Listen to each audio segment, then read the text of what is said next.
L-ex kap tal-Partit Nazzjonalista Bernard Grech inħatar Shadow Minister għal proġetti kapitali u l-infrastruttura.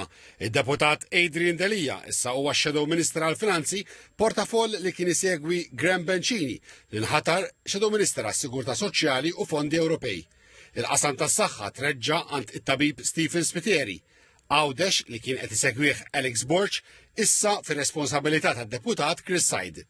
L-avukat Joe Giglio inħatar Shadow Minister għall-Ġustizzja, qasam li kien fir-responsabilità ta' Carola Kulina li issa huwa x-Shadow Minister għall-Amministrazzjoni u Effiċjenza fis-settur pubbliku. Id-deputat Mark Anthony Sambut inħatar Shadow Minister għall-Enerġija u l-Konservazzjoni tal-Ilma. Il-kellim ta' trasport ser ikun Tony Bezzina, ix-Shadow Minister għax-xogħol ser ikun Ivan Castillo u Ivan J. Bartolo nħatar Shadow Minister għall-Innovazzjoni u l-Intelligenza Artifiċjali. Mal-oqsma li kellu diġà, id-deputat Ivan Bartolo ser ikun ukoll il-kellim għas-solitudni. Ma' riforma kostituzzjonali Carmelo Mifsud Bonnici ser ikun ukoll il-kellim għall-identità nazzjonali u d-dialogu interkulturali.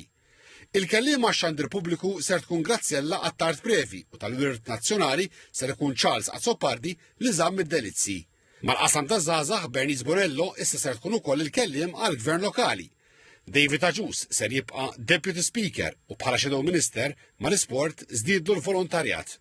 Mal-inklużjoni Grazzella Gallia issa ser issegwi wkoll id-drittijiet tal-konsumatur.